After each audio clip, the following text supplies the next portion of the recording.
Cocaine's a hell of a drug.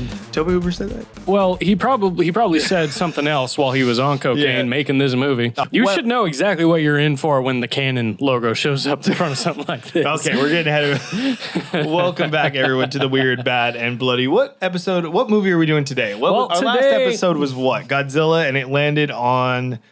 Bad. Texas Chainsaw 2 we're doing right now. The Texas Chainsaw Massacre Part 2. Featuring Alexandra Daddario. Wait, what? Do you think, cuz? Chainsaw. Have you seen that one? Yeah, it's fucking wild. The 3D one? Dude, it's my favorite, weirdest one. Isn't it just called Chainsaw? No, it's called Texas Chainsaw 3D. Oh. But then when it went to video, it was just Texas Chainsaw. Huh. Oh, the one where they thought the Texas Chainsaw Massacre took place in 1990. We're not even on this movie. Let's go back to It's like, we're a little all over the place right now. We're doing the good Texas Chainsaw sequel exclusively for you on the Nerdthusiast YouTube channel here on our show, The Weird, the Bad, and the Bloody, where Nathan and Nick, I'm Nick. Yeah. Nick, and he, Nathan, talk about the weirdest, baddest, and bloodiest movies of the 80s, 90s, and 2000s. Oh, we picked a doozy for you today, folks. Trust me. Happy Halloween for you guys, everyone. But I think these movies, the whole series as itself, especially because the first one's such a good summer movie, are a good buffer between summer and spooky season. But what I was going to say is this movie particularly is the closest movie I've seen to being a real life fever dream. Ah. Do you understand? Like this actually I do. That's a very... this movie is insanity, honestly. It's just, God damn, do I respect the shit out of this.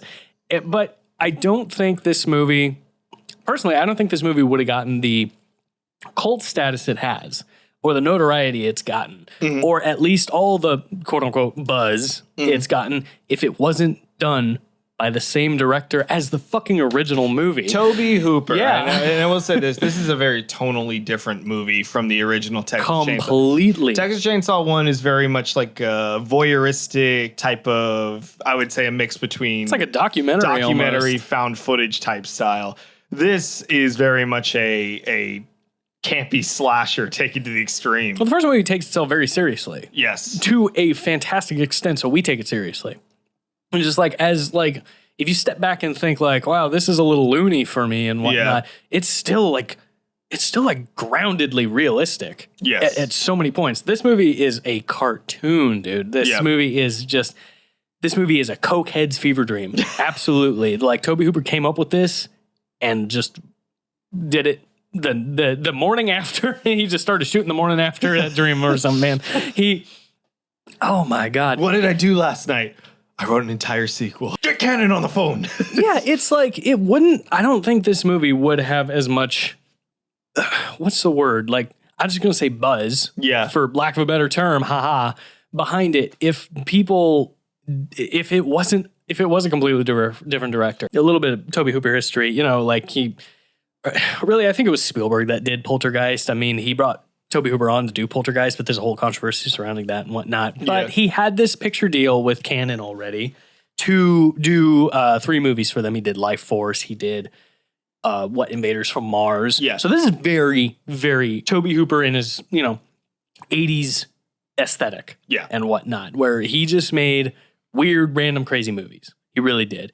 And he only did this one. He was going to serve as producer on it. He's just like, I'm all for it. Let's do it. Let's get it made. They couldn't afford a director. So he stepped in to do it. Bust all money also went to the production design, because at least that looks really good. Oh my God, this is top notch. That's where all the money's going to, is the production design. That Christmas, I don't think we'll get to the end of the movie, but that Christmas cave at the end is amazing, dude. Oh, great. This is like, and you know who else they got on this? Dennis Hopper. Dennis Hopper, we'll get to him. Tom Savini. Oh, of course. Tom Savini. For the special effects. I think has even gone on record saying, I'm most proud, the thing I'm most proud of in my whole career is Grandpa in this. Yeah. Yeah. Oh, he made everybody look fantastic. The gore is great. I mean, because they upped the gore. You know how everybody thinks that first movie is just, that's one of the goriest movies ever made and whatnot. It's just like, no, hold on. That's all the other ones. Yeah. Especially this one. This movie opens with noise. constant grating noise, and the whole rest of the movie is just carnage and mayhem and chaos. Just like, let's go, boys. there's these two idiot yuppie teenagers driving down the Texas like highway. We both have numerous allegations. Probably. They're on their way. Oh, yeah, by the way, this movie takes place against the backdrop of the Texas OU football game. A full, what was it, 13 years after the original Texas Chainsaw? Yes, it does. 13 years. 13 years has gone by. 13 years has gone by. They couldn't find these fuckers. These are not our main characters. Yes. They are the Drew Barrymores of this movie. They're these two idiots, and they're just shooting all the signage and everything. One of them's got a gun, like riding shotgun and stuff. Like they're just shooting at stuff. No respect for the land or whatever or anything. They're just yucking it up, having a good time. They call in on this radio station and they just won't hang up. But they fuck with the wrong people while they're driving. They play chicken with, I'm assuming, two of the Sawyers in a car. Yeah, in a truck. Yeah. Well, they follow them and they chainsaw the shit out of their car on a bridge. Let me tell you. While Leatherface is dancing on the bed of the truck. Wearing what? Wearing the corpse of the hitchhiker from the original movie, yeah. He's still part of the family, even though he got run over by a truck. He's ours. Well, he may be a little flat, but he's ours. They basically incriminate themselves by killing these two because these two called into a radio station. So they have the audio recording. Of the chainsaw and the screaming and the bloody murder and everything. Carolyn Williams plays the main character. She's got the audio recording because she's the DJ at this radio station. I love her in this. Yeah, she does well. She's fantastic. She's a wonderful that she is girl. In all kinds of peril at all times. Well, yeah, but she's completely believable as like a disc jockey. Anything better than Selma Blair from the 2005 Fog? We're going down swinging. Shout out to our first Weird Bad Bloody. Where we did the 2005 Fog. Dennis Hopper, though. You had a few things to say about Dennis Hopper. I'm sorry. I feel like I've been talking the whole time. Dennis Hopper, there's such star power he has in this, like, Easy Rider, everything he'd been in. And yet, like, he's the only A-lister. He gets to this, and it's almost like he just decided, I'm just in this movie. It's time for everyone else to shine. He really feels like he is. Well, he does play it well. If he was like an alcoholic that was just drinking and constantly tired all the time, he would play this role the way he plays it, which is funny because I think that's the way he's playing the entire role. His character is just drunk a lot, it seems like. Or hungover, because and I said he's as random as the killers. It's nothing. It doesn't feel like he's really kind of trying. It felt like he tried more as Bowser in that 94 Mario Bros. Movie. He's gearing up for 94 Mario Bros. When he's like, "Fuck John Leguizamo." No, that's not what he does. But regardless, like in all seriousness, that's how he's acting in this movie. Like. That whole scene where he goes and buys like 2 or 3 chainsaws. Oh, like, yeah. But he seems like he's so like hungover when he's doing it. I didn't appreciate that scene as much as I do now. Just like that scene is hilarious because there's like no dialogue and the guy's just watching. Like the clerk is just watching it, like trying just like, sir, takes these chainsaws off the wall and like just like mimics like using them as practical weapons. Don't you want to test them first? Got gas in them, and then he's like out just. Carving up a trunk. I hear what you're saying. He's not sleepwalking. It's clear. It's so clear he didn't want to be doing this. It seems like he doesn't care yet. He's a presence for sure, but it's in the same way that Bruce was in Die Hard 5, Sly was in Rambo 5. You can tell that you can really deep down tell they don't want to be there. Oh, what the fuck am I doing? But they're there. But they're there. They're doing it. They showed up. Yeah. And but I agree with you on that. He's he's the only A-lister in this. Mm-hmm. He's not the most memorable thing in this movie. So they're trying to figure out who chainsawed these kids with the recording. Dennis Hopper's drinking and buying chainsaws. So where do we go from here with this? Well, Carolyn Williams goes to him because I guess he put an ad out and said like, I need witnesses to this crime. Yeah. No one's taken me seriously for 13 years. Because it turns out Dennis Hopper is the uncle of 2 of the kids from the first movie, Franklin and Sally. Yeah, now so Sally, he's still the uncle of her. He wants revenge. He's been searching for whoever did this for 13 years. All Sally, I guess, could tell him was just like, this bunch of maniacs tortured me. Bunch of assholes. Killed my friends. Not only do that, they're running a successful gas station smokery. Oh, but now they're running a successful food truck. Oh, yeah. Sawyers have a food truck in this. They've upped their game. They've taken their shit on the road, and they are fucking killing it. If they were never found out, they would probably have an HGTV show at some point. You know what I mean? Like, or like something like, imagine something like the Osbourne. The Food Network show. The Osbourne style. The Sawyers. You should see this Christmas cave they live in. It's hilarious. They run an abandoned amusement park. The production design is great. But Jim Sedow as the cook, he's the cook from the first one. He's the only one they got back from the first one. And he, of course, he's the head of the family, the one kind of trying to run shit. Winning chili cook-offs in this one. Yeah, it was like famously going out in public and whatnot. He's very public about people don't know it's people, but he's like putting it out there. People are like, this tastes the best. This tastes amazing. Yeah, they're not very incognito in this. No, they're very much no one can find them. No. Well, no one would ever think to check the abandoned amusement park. Well, back to the story. Dennis Hopper has put an ad out. Carolyn Williams sees the ad and she says, look, I have a recording. I know what happened. I think who you're looking for did this to these two kids. Yeah. Dennis Hopper says, all right. Well, actually, to touch on that scene where she visits him, you're right. He looks like he's fucking drinking. He's hungover as fuck already. Just like, not even just the character, him himself, he just looks like he's been drinking. He got introduced like 10 minutes prior in the movie, and I was like, oh my God, how much time has passed? It looks like he is like at the end of like the movie right now, and he's like, I can't, I know it's you, but I just can't prove it type thing. No, maybe that's the last scene they shot. Yeah, fair enough. So, but they're going and they're trying to figure out, so what's his solution to try to track these people? He goes, Stretch, that's her name, Stretch. Stretch, I want you to play the recording on the radio. It's a request from me. Play it.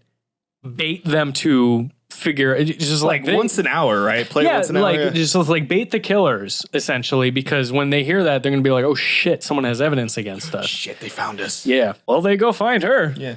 Well, doesn't he say he's going to protect her as well? Yeah, no, he leaves her to the wolves in that one. He really was nowhere near close to be found. Where were you? And he like tucks a bottle of fucking Jameson away.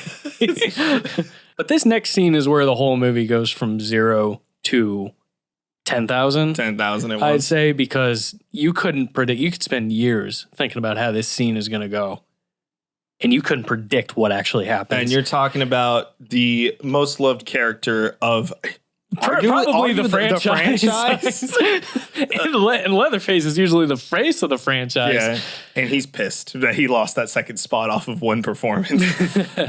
But Bill Moseley, let's touch on him. Bill Moseley in this is the twin of the hitchhiker from the first one. So they just brought the same family dynamic back. I'm back from Vietnam. He was a POW. They went and got him. The Viet Cong were happy to give him back. Yeah, just like, God, please take him. It's do you want any of your guys back? Not at all. But both of these guys... You said he's the twin. Didn't he say he served in Vietnam as well? They both went to Nam? Well, Edwin Neal, the actor who played the hitchhiker in the first one. Actually did serve in Nam. He saw action. Bill Moseley's character in this is Chop Top. Yeah. For a reason, because he has a metal plate in his head. And no skin covering it. So he's constantly like picking at it with a wire hanger to eat pieces of himself. Oh, it's disgusting. And he shows up. He's this ghoulish little like critter. He's a little freak. That's what I would say. With ugly teeth and everything, dressed like a hippie. Yeah. In a Sonny Bono wig. Yeah.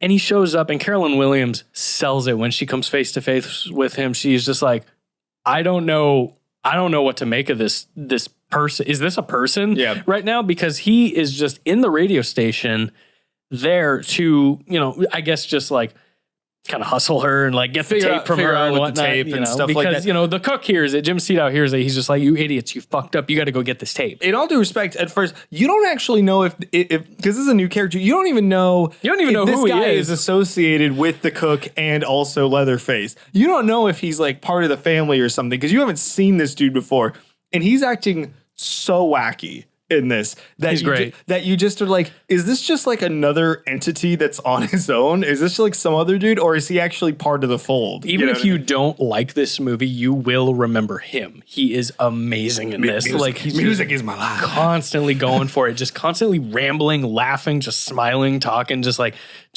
bouncing around. He is so animated. It's Apparently, this character also did serve in Vietnam. It's an art form. Yeah, I love him in this. Essentially, he sicks Leatherface on her. He has like a lot of the best jump scares in this too. That's a really good one. Yeah. Out of the vinyl closet. Unfortunately, Stretch is able to talk Leatherface down privately by seducing him. Yeah. She touches his crotch or no, he touches he touches her crotch with his chainsaw. And she's just like hyping him up. She's like, I bet you're good. It's all good. But that's after like, I swear, like 10 minutes of him chasing her and her screaming her head off. Sawing the door too, like for a while. He saws that metal door. Yeah, eventually he Kool-Aid Man's like right through the wall to get to her and whatnot. And he's like showing her his chainsaw. He's like trying to get her. But he likes her. Yeah. He likes her and she appeals to his like kind of childish nature and whatnot. They call him Bubba in this. Yeah. He's just like, me and my little brother Bubba, we watch you. Music is my life. We listen to you all the time. And he lets her go. So she can like, I guess just have her hero moment and be like, I got to follow these two assholes. Yeah. I would go the opposite direction if that were. I do have to ask an honest question, and you may see this again, audience, but above this, where this radio station is, I believe it's above a gun store or a closed gun store. Now, if it's a closed gun store, I get it. But when I was first watching this, I was like, if only they could go somewhere to get a weapon. If only there was a weapon nearby to protect them. Well, you saw what that gun at the beginning did. Yeah, did nothing. Well, maybe you don't shoot at signs and run out of ammo. With Chop Top serving in Vietnam, I made this joke to you, and we'll put this in as well. You have to assume he was like the CIA's #1 terror asset in Vietnam. Like they were sawing people up and eating them at home. Okay, imagine what he was allowed to do in Vietnam. The United States committed war crimes in Vietnam. We're not going to deny that. I'm just saying, hypothetically, if he was there fictitiously, he probably was like, pointed a spear. We have prisoners to interrogate, Admiral. Where are they? He ate them, sir. Chop Top ate them. He said, this is my sausage. God damn it. We have better chance of winning this war instead of controlling this asshole. An Apocalypse Now Chop Top crossover. Oh, instead of Marlon Brando, they go hunt down Bill Moseley. Yeah, but like I said, Bill Moseley's like naked up a tree being like, music is my life. I mean, Bill Johnson is Leatherface. He's a lot of fun. Can't remember the name of the guy, but it's one of those where multiple people played them because they're in a mask and whatnot. But Bill Johnson, if you see close-ups of him, that's him. When he's like, hey, why didn't you kill this girl? And he's just like... That's him, obviously. Tom Morga. Tom Morga played him on The Truck. He's the only actor that has played Leatherface, Michael Myers, and Jason Voorhees. Oh, wow. He's got the rare trifecta. Yes, he played Jason Voorhees. He played Jason Voorhees in New Beginning. Oh, Part 5. Okay. Yeah. And he played wrapped up, burned Michael Myers at the beginning of Part 4. Oh, wow. In The Return. Tom Morga, I did not get to meet him because I ran out of money. But he was at the 45 Years of Terror. Nice. Okay. Back in 2023.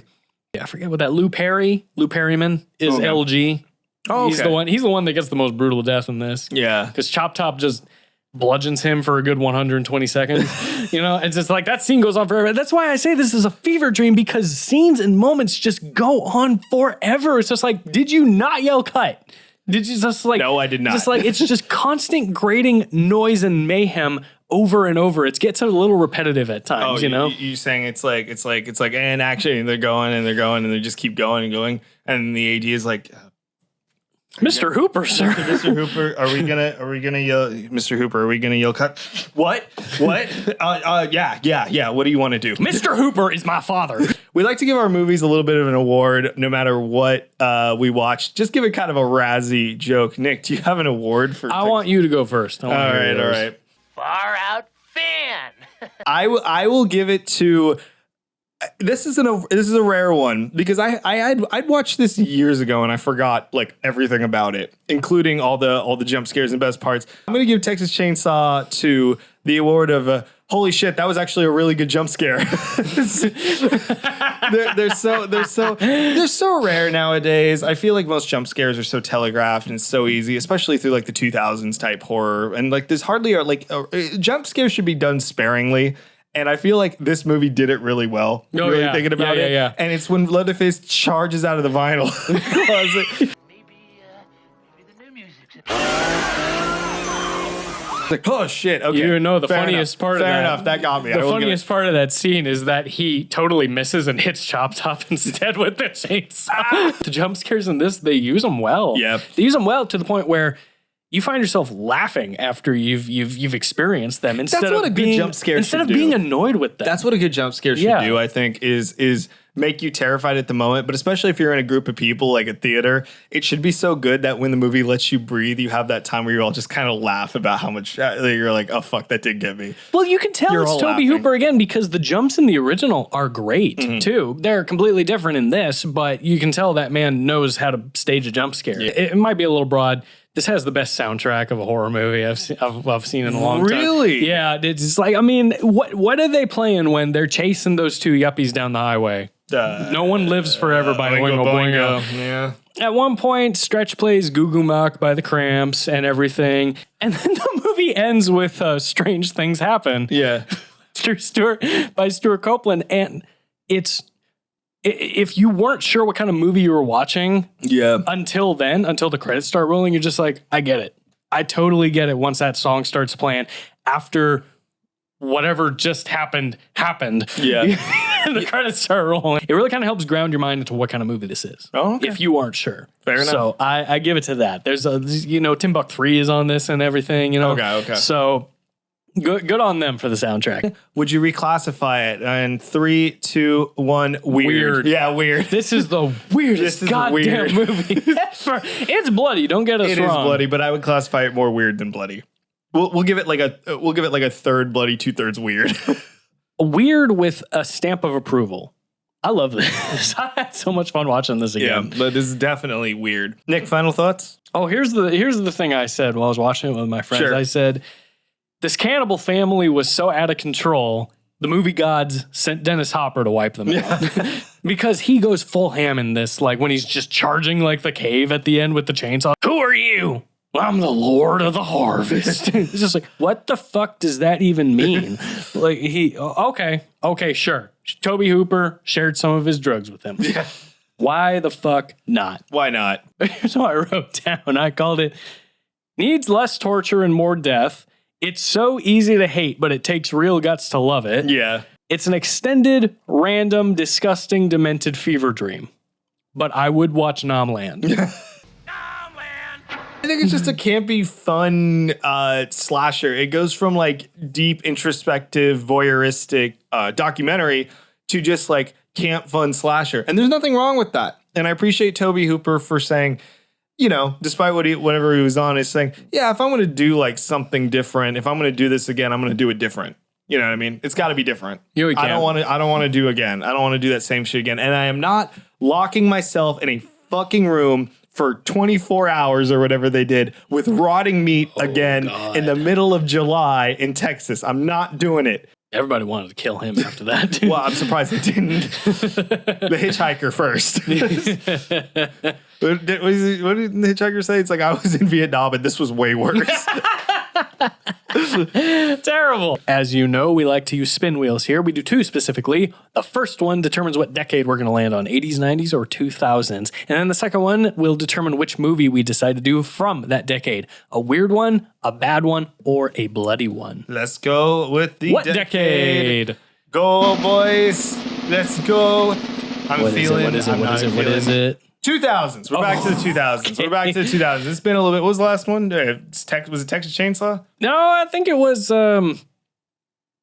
Texas Chainsaw. Yeah, it was Texas Chainsaw 2005. All right, we got 3 queued up. Let's see which one we're going to choose. Weird, bad, or bloody. It's going to be, what will we do? Oh.